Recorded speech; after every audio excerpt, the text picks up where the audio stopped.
First of all, thank you. And actually, in a way, Henrik set up what I wanted to say very nicely because of the introduction to Herbert Simon, because that is the same inspiration for me as well.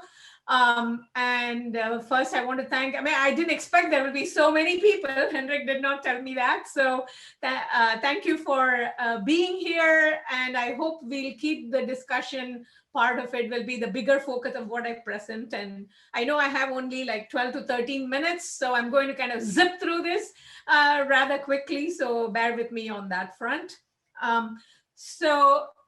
In some ways, I am not actually a design scientist or anything like that, but because of the work that I did with regard to entrepreneurial expertise, I would go around and talk about entrepreneurs, creating the future or co-creating the future. And people would ask me this question because there were all these issues about making versus finding at that time. In some ways, we have moved past that, discovery, creation, all that kind of thing. But there was this particular issue, this idea that you are making in the world, right? Which is something that Henrik referred to in connection with Herbert Simon, that where you are designing within the world, within the constraints of the natural world. So it's some kind of technology development view of making things. And from that, I had to move the conversation in some way to the idea of world making. That is where we actually bring in the designer, and the designer is part of the world, but they can remake the designer as well as the new world. So the purpose of design became more central. So in my conversations with Herbert Simon, we would talk about this a little bit, right? That especially in terms of when he describes the science of design or the sciences of the artificial as normative, that's something about what ought we to be doing in that kind of thing. So the issue of where do those purposes come from, where do those goals come from, where does that was part of the conversation with him. But when I went out and started talking about work or effectuation and things like that, the movement from making in the world to world making was not an easy transition. But as I started sort of gaining a little momentum, as the paper started hitting things like that, people also started asking, how do we research this idea that the future comes from what we do, or there are, are you saying everything is within our control, we can do whatever the heck we want, or how do we decide what is within our control, what is not within our control? All those kinds of issues started coming up. And as a part of that, I went on this thing with young scholars, doctoral students, and sometimes young faculty. And we started reading a little bit more on how to do this research. I started teaching doctoral seminars as well, which then led to this is a shameless plug here. It led to this book, which is not really a book that we wrote. Nick Dew and Venkat co-authored this book with me, but it's really a collection of readings, sort of a little bit philosophical, but also a lot of disciplinary perspectives, like psychology, sociology, economics, different views of thinking about the world as made, right? Not only as found. So if you took that, so we had this collection of readings sort of came to be over several years of conversations with people. And then we ended up also writing 5 sections of it, where we were basically, so it has 5 sections. And for each section, there's a collection of readings. And then Nick and Venkat and I had conversations with these young people. And that's where those chapters actually came from. So one of the motivating things in that book, of course, is Herbert Simon's Sciences of the Artificial, but also we have Donald Davidson's Subjective, Objective, Intersubjective. And the section on world making was directly inspired by Nelson Goodman's work on ways of world making. And the interesting thing for me on Nelson Goodman was that I came to Nelson Goodman not through ways of world making, but through fact, fiction, and forecast, where he talks about this idea, right? So from a perspective of philosophy and physics, kind of the logic of knowledge, if you think about it, he's basically talking about a completely different kind of inversion of the philosophical worldview, that we have come to think of the actual as one among many possible worlds, right? This is how we model it. This is how logic allows us to model it. This is how mathematics allows us to model it. Physics has this view to some extent. And as a philosopher, looking at induction, how the brain actually works and learns, Nelson Goodman makes this argument that we need to repaint the picture, right? Because induction does not work this way. And you have to rethink the idea that all possible worlds actually lie within the actual one, which means it's up to us to draw it out and shape it, right? So we can choose to make certain worlds and not make other worlds. And so that became kind of, every time I have in doubt, every time I write something, I kind of go back and think about this particular quote, which is from this beautiful little book, Fact, Fiction, and Forecast. It's just a tiny little book, but it's truly a profound book. So that's been the inspiration there. So now just a couple of quick words on my own perspective. This is kind of Simon's perspective on it, which is interfaces, which again, Henrik referred to, right? It's one thing to know the science of, the computer science behind the iPhone, the hardware behind the iPhone, even the design behind a lot of these things. But at the end of the day, how do you take all that science and all that technology and kind of, it has to fit the human hand, right? So that is the idea of the interface. It's not just that we couldn't do all of these things before the iPhone. The iPhone was just like this exemplar of an interface that fits the human hand and the human brain in some ways, right? And so that was a lot of what Herbert Simon had talked about in the sciences of the artificial. I just took that to the human realm, and I ask myself, my perspective is really about interactions, right? So when you think about two people talking to each other, there's something interesting here. So when you think about the inner environment and the outer environment, and the interface being the sciences of the artificial being the science of the interface, the way Simon was talking, I asked the same question: what is the interface when two people are talking to each other? And the interesting thing is, you actually have an interface between two inner environments here. And you also have two sets of values and purposes and tastes and preferences. So you are actually thinking about, I think about entrepreneurship as this interface in co-creation. When you have two people coming together and they're interacting with each other.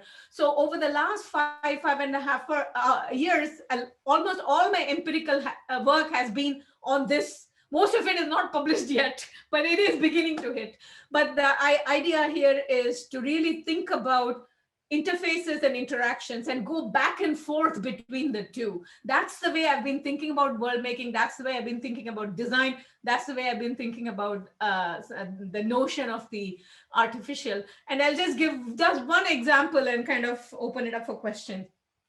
The example is, if you think about interfaces, and if you want to think about effectual entrepreneurship, which includes kind of the co-creation of new markets, right? Not just new ventures, but new opportunities in new markets. So space tourism kind of is more accessible to this idea of interface in some way, because you have to build spaceships, and you have to price it and cost it in such a way that it works for human beings. But there is both physics on one side and all the human sciences on the other side.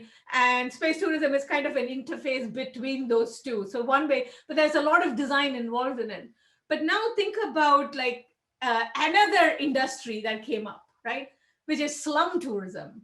And when you look at slum tourism, especially in Mumbai, in Dharavi, the slum tourism thing was kicked off by the movie Slumdog Millionaire, right? The movie makes it to the Oscars, and all of a sudden, people in the slums basically realize that there is opportunity here, right? And they have built is a pretty large market, doing very well. In fact, there is a documentary that BBC did on it for those of you who want to take a look at this. So I just think about this, that the design spectrum within human affairs and within entrepreneurship can range between space tourism and slum tourism. And that's the way I think about it. But I also think about it as this thing of interfaces between two inner environments and two sets of purposes and values and things like that. So hopefully I am within my time limit, Henrik. I haven't heard you like rapping on my knuckles. I am willing to open it up for discussion at this point. I enjoy discussions way more than presentations anyway. Okay. So. No, you're well within your time. Thank you very much. All right. So there aren't. If there's any way I can reduce it on my computer without. Anyway, go ahead. No, if you can end you can just stop sharing the screen if you like, and then. Yeah, that way we can actually have a conversation. Great. Yeah, let's do that. All so right. There's one question in the chat, and then I have some reflections as well, but. I know in a way mine is very, very high level, but yeah. That's what Henrik wanted me to do. This is well, it's good that we start in kind of a high level and then kind of funnel it down to more concrete things. Yeah. But one question that we saw here was from Shahab Sare, where she jumped on you hinting at we've moved beyond this discovery creation thing, and that's all taken care of. So could you say how we did that? I didn't say that we have moved off of it. What I meant to say that was very, very hot everywhere I went when I gave talks in the beginning. Nowadays, people are not really asking me, is it discovery? Is it creation?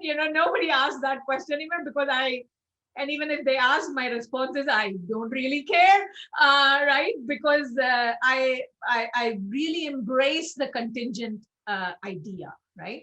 So sometimes it's discovery, sometimes it's creation, sometimes it leads into one from the other.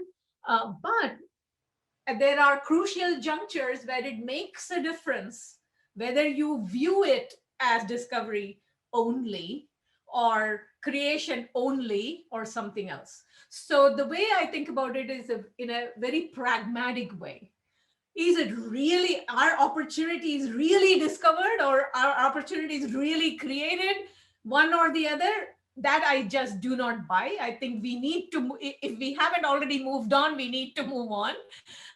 But it does where does it make a difference? From a pragmatic perspective, it makes a difference whether you buy one or the other, right? And when you use which one, in that sense, it does make a difference. So in that sense, we will never be beyond it. But we do need to build much more like contingencies and important kind of contingent theories around that.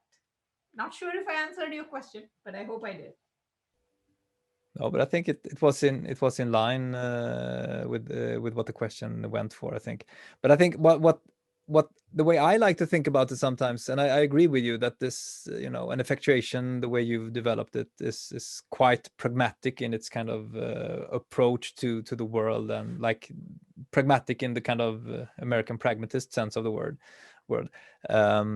That when you think about entrepreneurship as discovery or creation, and you focus on whether or not opportunities exist or not, you kind of focus too much on that question and too little on how do you go about actually doing things. Yes. In this case, how do you go about structuring those interactions that you talked about, or how do you go about designing those artifacts on the way towards the final version of it, etc.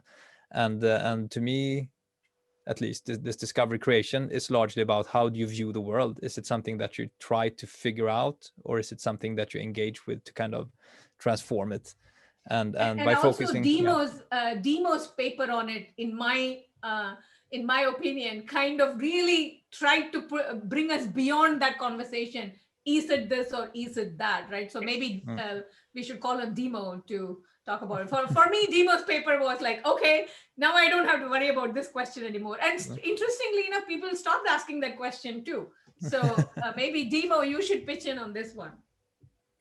I'll plug in my presentation tomorrow, which indirectly it will speak to this. But for me, arguing about discovery creation is like arguing whether something is to the left or to the right, and it's a meaningless argument because it depends on which way you're looking at. It depends on what is it that you're trying to do. So the language.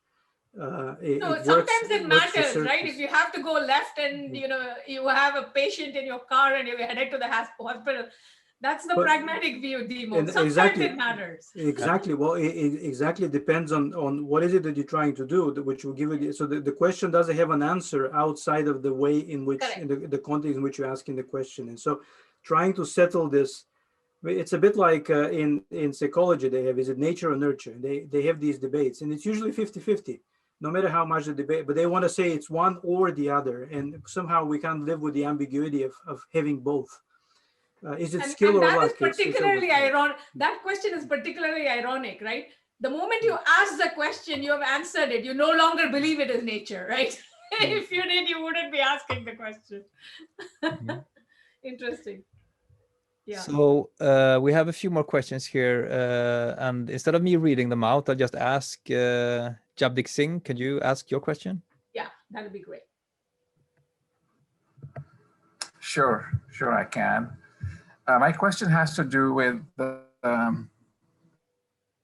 me remove that, about the interfaces and how do you conceptualize them? I think that idea intrigued me, and I want to get your insight about how should one conceptualize it to provide new insight on entrepreneurial design? Is it different from other artifacts in some way that have been studied? And what are the novel conceptual lines of inquiry in thinking of interfaces in the way you described it? Thank you. Okay. So the way Herbert Simon described it, Jagdeep, he actually said, we have a science of the inner environment, right? Whether it is a machine or whether it's the human brain or whatever. And then we have sciences of the environment, right? We have sciences about, say, markets in economics or something like that. And then, so he said the science of design or the science of artificial is the science of the interface between the two. So for example, Oliver Williams' question, make or buy, right? It's an interface question, right? It's basically a question that says, what do you want to keep inside the firm and what do you want to actually leave it to the market? And in some cases, you might go in and buy a competitor, right? So you're changing the dynamics. So Oliver Williamson's work to some extent, especially that question of make versus buy that we study in strategic management, is like a classic question of interface design. You could think about it. In our field, right? Not in like design of like actual hard artifacts, like my clock here, which is a 25-hour clock, right? I don't know, you guys probably live in a world with 24 hours. I need that extra hour. So basically I have a 25-hour clock. So I'm not talking about that interface, but within our fields, so the make or buy decision is one example of an interface, but it was never conceptualized as an interface, right? So one thing we can do, I think, is a profitable little venture, which is we can actually take up existing theories in management and entrepreneurship and say, how would I reframe it as an interface question, as a design question? I think that would be a cool paper to attempt for a young scholar, right? So that's one thing.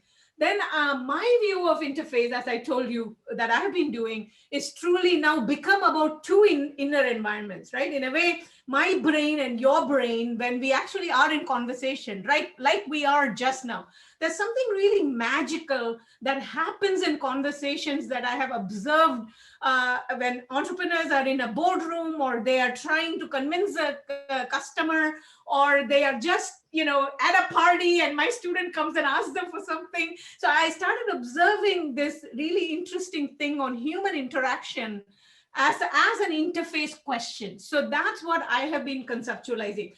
I have been conceptualizing interaction as this interface between two people that then leads to something completely new that neither of them at the beginning of the conversation actually had conceptualized.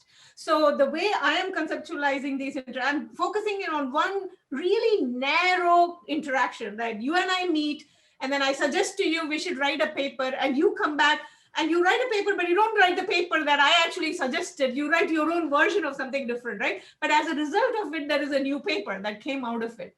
And that phenomenon is what I am looking at. So I am conceptualizing this simply as an ask that one person makes of the other, but something happens in that asking that leads to something completely new that maybe neither of these two people actually had imagined. In some cases, it is a straight interaction that I ask you for something and you say yes or no. That's possible too. But I'm particularly interested in the one where something new that neither person went in thinking about came to be. And the standard example of that in entrepreneurship I have found is, for example, there is one of the most successful entrepreneurs in India is Kiran Mazumdar-Shaw. She founded a company called Biocon. It's a biotech company. But the way because she calls herself an accidental entrepreneur because she never wanted to be an entrepreneur. She wanted to be a brewmaster, right? Like a Braumeister. And this guy in Ireland basically approached her and told her, your career seems to be going nowhere. I'm looking for somebody to make these biotech compounds. And she said, I don't know anything about biotech. But he said, what do you know? She says, well, yeast. And so she starts with enzymes. So this idea that a single conversation can transform a person's career and then end up also transforming kind of the business landscape. Does that help? Those are some of the ways I'm conceptualizing. Thank you, Saras. I won't take any more time, but I'll send you a follow-up on the chat. Absolutely. And we can get on a separate Zoom call to talk as well if you feel like. Thank you. Thank you. Yeah. No, I think that's really interesting, and you do have another book coming out that you're working on, right? On these kind of conversational aspects of co-design. Just finished it. Yeah. So looking forward to that. One thing that I like to think about is that even when you do have those types of conversational kind of interfaces, if as it were, there is some kind of artifact in between you that is being modified. In this case, it's a narrative that you're kind of co-constructing. You're talking about something, you're modifying the story that you're telling each other and together. And when you mentioned this working on a paper, I just thought back on a number of co-writing projects that I've been on, and it matters quite a lot whether or not you do those on a Google Doc where both people can be working on it at the same time, or if you email a Word document back and forth at a kind of more or less regular schedule, in terms of how that process unfolds and how quickly you can be influenced by what the other person wrote in the text, etc. So even there is something kind of tangible in between that structures the way the conversation unfolds, or the design process unfolds, if you will. Absolutely. So that's why you have things like golf, for example, right? There's something about meetings on the golf course that people talk about. People talk about like whether you drink alcohol or not. I mean, there are many interfaces. Zoom is a new kind of interface, right? And so people talk about how co-creation happens. And so one of the things people have started trying to do is instead of just meeting on Zoom like this, we'll actually, each of us will bring like a cocktail that we have named or something, right? So people are trying to find those artifactual interfaces, even in something, a virtual interface like Zoom. And that itself could be an interesting study, right? The different ways people actually are designing Zoom interactions and what is the role of artifacts in them. That would be an interesting thing to study as well. Excellent point. So I think Frido has a question. Yes? Yeah, shall I pose it? So you're talking about interface. I think that the word boundary, or the notion of boundary, or the notion about transaction is also very relevant here. Yes. Especially if you talk about dependency. So if interface are always two things that somehow have a common boundary, I would say, right? And across this common boundary, there is a dependency, yes or no, or whatever. How do you think about that? That's a very good point. In fact, one way to think about it, I think, is boundary is a kind of interface, right? And then I always like to bring in the entrepreneurial idea, the effectuation idea, where you say that you have more control over changing the boundaries and setting the boundaries if you want, creating new boundaries if you want. So you can change the interface by changing boundary. Absolutely. But I do think that boundary is like a subset of interfaces, right? So you can also think about, do you want to have a boundary, but then build a window in it or a door in it, right? So there is so much design when you just think about a boundary as interface, then it becomes very easily like a major phenomenon of design.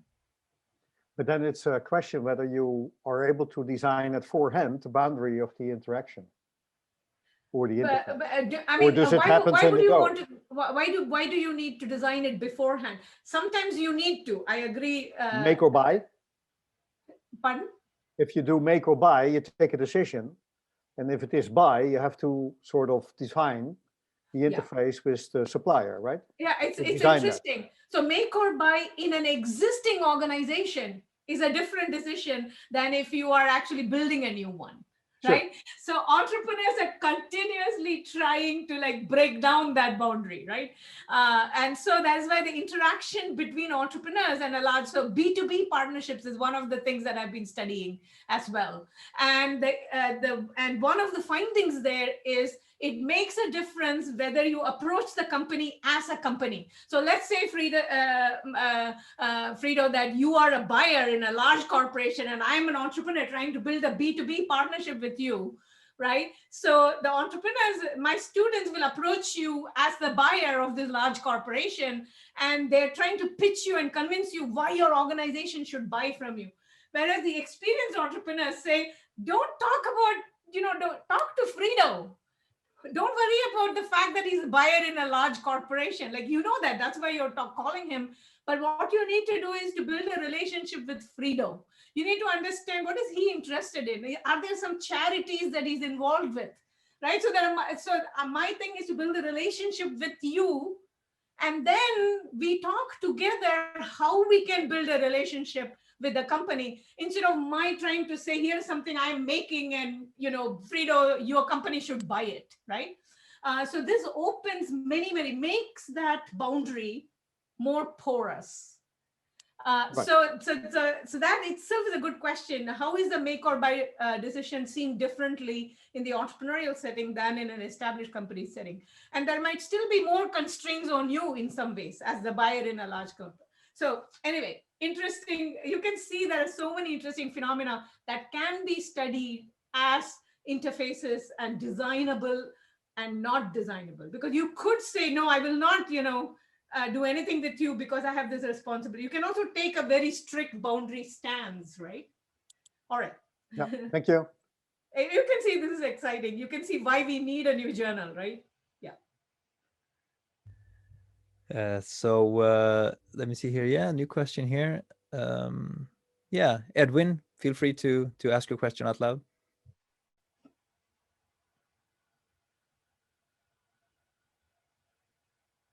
Edwin Rodriguez. Edwin Rodriguez, you may be muted. No, I have muted my... Yeah. Use the space bar. It's the go-to solution for this. Well, I have a question about also the interface concept, because it sounds to me very related by the communication model, this emissor message receptor. And I have, what is the main difference here? I see that there's something about that this communication also changed the ways of the communication itself. So what do you think that can be the relation or the difference with that communication model? With this excellent question, Edwin. I am not really like any kind of an expert on communication. If you are, you should tell us more about how to think about it. One of the things I do have in my findings from the research on interactions and asks is really that the way you frame a question elicits different kinds of responses from different people, right? So there is the framing. So one of the things I talk about is people ask, will you help me? Versus if you say, if you help me, I'll do this, right? Then these are two completely different frames. In one case, it's much more open-ended. In the other case, it quickly becomes like a bargain or an exchange. So the framing of communication is something I have looked at, but I haven't actually looked at any of the communication theories or anything. So if you have something to say about that, please feel free to share. So I don't have too much enlightenment to shed on that one. Dimo, you had a comment on the boundary concept. Well, that's yes, the boundary interfaces. This is all. I mean, this all comes from the way we talk about things. So if you implicate language, and a lot of these boundaries is attached to the meaning of the words that we use, we realize that a lot of these things are not physical, but they're actually the way the way we use categories, language, concepts. And this is where I think Nelson Goodman's world making idea comes in, and his idea of he can talk about realistic in three different senses. What is realistic is something that we're used to, so that's kind of the settled meaning of things. But another way of realistic is when you reveal a undiscovered aspect. So it's something, just looking at something from a different angle. And he also talked about the way fictional characters in novels are realistic in a more metaphorical sense. So with language and categories and concepts, you get it's quite an arsenal to be very flexible in defining and redefining boundaries. Yeah, it's very interesting. You should say that, Dimo. My husband is a science fiction and a speculative fiction writer, and one of the things he discovered, he's a computer scientist turned writer. So one of the things he discovered as he started writing novels is that fiction is actually more restrictive than you might think, right? That you have to be plausible. For example, everything that went on in the US under the last administration, right? If somebody actually wrote it as a novel, people will say that's unlikely and unbelievable, right? So it is in that sense that realistic sometimes has more freedom than fiction. And to some extent, Goodman does talk about it, not in that one, in that book, but there is another book called A Likely Story. Anyway, I'm going off the thing here, but it's exciting. The connection between fiction and realism, and also the narrative framing of things, I think all of those have roles to play, right? And that's why language is so powerful. Wonderful. Yeah, so I think on time. Oh, we're good. You were so fast in your presentation. We have more time for Q&A, which is really, I love this way really more good. than any presentation. So I think one or perhaps two questions. Thomas, if you want to share your reflection. Yeah, thank you. I think that this was another presentation that pointed me towards looking at entrepreneurship as a design of communication and different ways of communicating, and the media and modes that we might use for communication might in fact influence what type of design we are looking at. And I think that if we look at very one-directional or two-directional communication, it becomes much more of a discovery of what is on the other side that we might not know. Whereas if we meet people in person and have a much more fluent two-way relational mode of communication, that's where the shared understandings, which are neither possessed by either individual but emerge from the situation and emerge as a new insight, can appear. And I think, as you said, I mean, the things that we use to communicate influence and how far such a shared understanding that Saras was describing can actually be developed or not. And I think that might be something that we might look into in the future, at least. Yeah, absolutely. And in game theory, right, Eleanor also Ostrom writes about that a little bit, right, where she says when she's studying complex governance structures, right, the polycentric governance structures, where people say, you know, the game theory and a lot of the formal models tell you that it's a problem that cannot be solved, right? Because I don't know what you think and you don't know what we think. And then they basically realize, but you know what? We are not like just automata that cannot talk to each other, right? We can actually talk. So they have this concept called cheap talk. And they talk about how cheap talk solves a lot of these complex kind of social problems when it comes to managing, common pool resources or climate change issues or something like that. So by just introducing cheap talk into game theory, they are able to actually show you many more solutions. And surely we should be picking up on those kinds of things in our work as well. That when you talk about shared understandings, but also the fact that you don't know something and I don't know something, but through our conversation, we can know something, right? That we can come up with something, kind of the Jim March idea of two foolish people can get together and make something really intelligent happen. So stuff like that. I mean, there's a lot of interesting things on communication.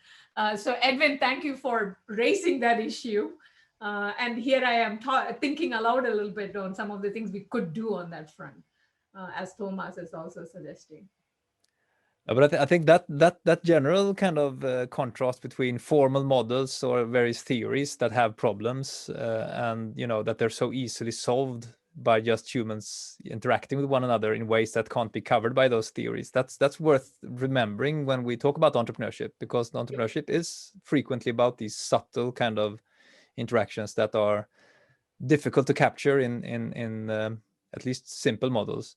So very often you have these problems that are rather problems with certain kinds of theory, rather than, and to solve them is not a matter of, theoretically working them out within that framework, but rather acknowledging that these are problems that can't be dealt with this theory. That doesn't mean that they can't be solved. So, yeah. But and that's why just observing these conversations between entrepreneurs and their stakeholders has been eye-opening. It has been crazy good. I can see that. So I think now we're approaching time, and to give Raghu time to share his screen and everything, we should probably round up now, off this session. And but thanks a lot, and just the fact that it was so much Q&A was fantastic. This was really good. Excellent. I have just one thing I'd like to. If anybody would like to ask a question or have a follow-up, feel free to email me. I'm just saras@virginia.edu.